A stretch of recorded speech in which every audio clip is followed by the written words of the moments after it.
நேயர்களே, இன்றைக்கு பார்த்தீங்கன்னா, பூரி அண்டு பூரி மசாலா குழம்பு எப்படி இருக்குதுன்னு பார்க்கலாங்க. அதுக்கு தேவையான காய்கறி இதில பார்த்துரலாங்க. 2 தக்காளி நீள வாக்குல வெட்டியிருக்கிறேங்க. 2 பெரிய வெங்காயம் இந்த சைஸ்ல வெட்டிக்கங்க. 4 பச்சை மிளகா இந்த மாரி சின்ன சின்னதா கீறி வச்சிருக்கிறேன். 2 கொத்து கறிவேப்பிலைங்க.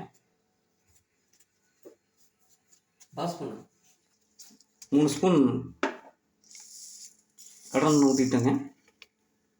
கொஞ்சம் கடலெண்ணெய் 1/2 ஸ்பூன்.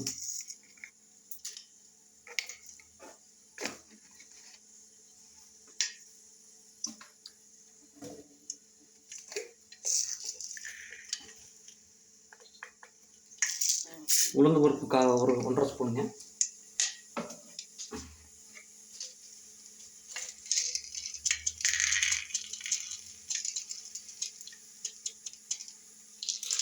ரெண்டு ஸ்பூன் கடலைப்பருப்புங்க. இதெல்லாம் கொஞ்சம் செவக்கணுங்க. அடுப்பு லோ ஃப்ளேமில் வச்சுங்க.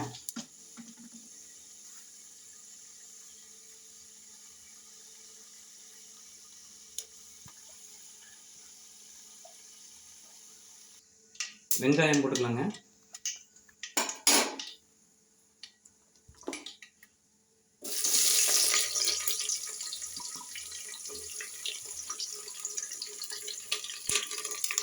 வெங்காயம், பச்சை மிளகாய், கறிவேப்பிலைங்க போட்டுக்குவோம்.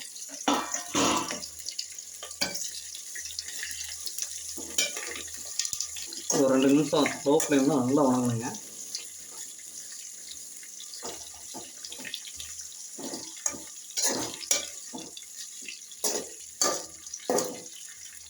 கடலைப்பருப்புலாம் பார்த்தீங்கன்னாங்க இந்த மாதிரி செவந்து வரணுங்க. இந்த மாதிரி செவந்து வரணும். ரொம்ப விட்டிங்கன்னா கருகிடு.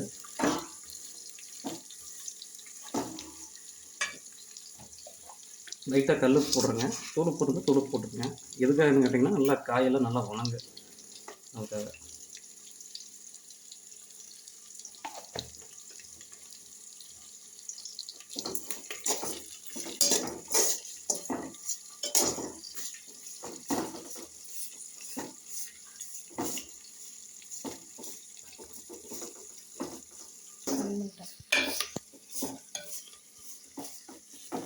இப்போ பார்த்தீங்கன்னா வெங்காயம் முக்கால்வாசி வணங்கிருச்சுங்க.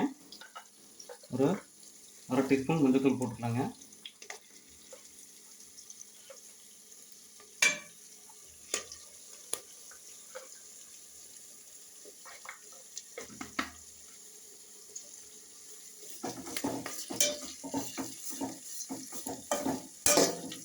மஞ்சள்தூள் வந்து பச்சை வாசனை போகணுங்க.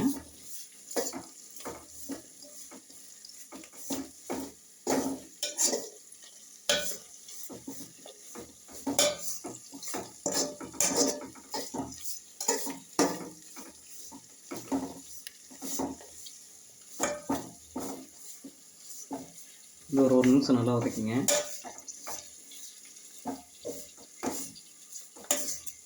இப்பொழுது 2 தக்காளி நீட்டு வாக்கில் வெட்டி வச்சுருக்குறேங்க. அதை சேர்த்துக்கலாம். தக்காளி நல்லா வதங்கினதுக்கப்புறங்க லைட்டாக தண்ணி ஊற்றணுங்க.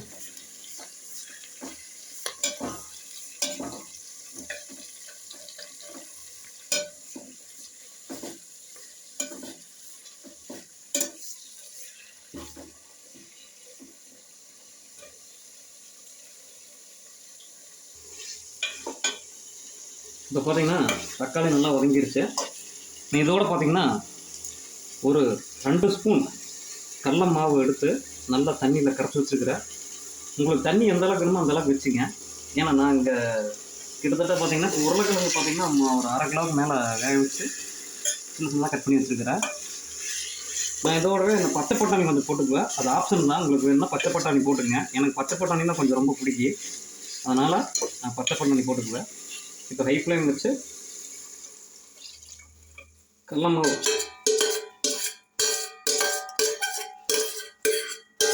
கொதிச்சதுக்கப்புறம் உருளைக்கிழங்கு சேர்த்துங்க. ஃபஸ்ட்டே எல்லாம் என்ன பண்ணுறீங்கன்னா உருளைக்கிழங்கு போட்டு அப்புறம் கடல மாவு ஊற்றுறீங்க. அப்படி பண்ணிங்கன்னா குழம்பு கொஞ்சம் டேஸ்ட் கிடைக்காது.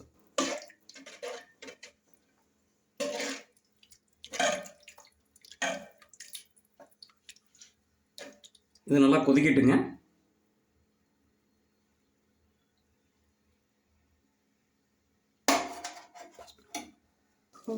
இப்போ பார்த்தீங்கன்னா குழம்பு நல்லா கொதிச்சிருச்சு. நல்லா ஓரளவுக்கு கிரேவி மாதிரி கெட்டியாக வந்துருச்சு. இந்த பதத்தில் வரும்போது தாங்க நம்ம உருளைக்கிழங்கு சேர்த்தணும். வேக வச்ச உருளைக்கிழங்கு 1/2 கிலோ இருக்குங்க. சின்ன சின்ன ஸ்லைஸ் பண்ணி போட்டிருக்கிறேன். இதை சேர்த்துக்கலாம். நான் வந்து கொஞ்சம் பீஸ் பெருசாக வெட்டியிருக்கிறேன். உங்களுக்கு வேணுன்னா எப்படி சின்ன சின்னதாக கூட வெட்டிக்கங்க. எனக்கு கொஞ்சம் பெருசாக இருந்தால் தான் பிடிக்கும். நான் இதோடவே வந்து ஒரு 1 டம்ளர்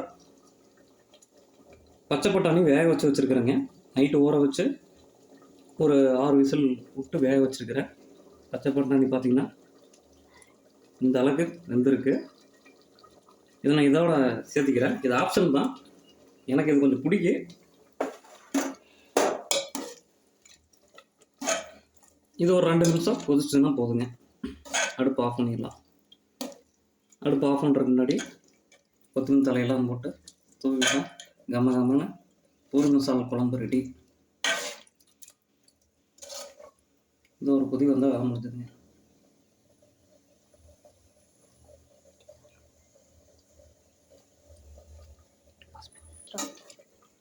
அவ்வளோதாங்க, குழம்பு ரெடி ஆகிடுச்சு. அடுப்பு ஆஃப் பண்ணிவிட்டு கொத்தமல்லி தலையை தூவிட்டுக்கலாங்க.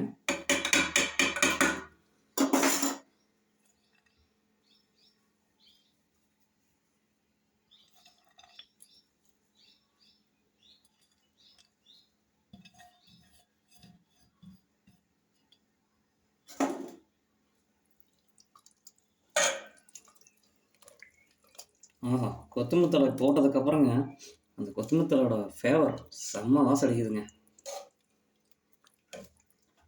அவ்வளோதாங்க, பச்சை பட்டாணி அந்த உருளைக்கிழங்கு போட்ட பூரி குழம்பு ரெடி.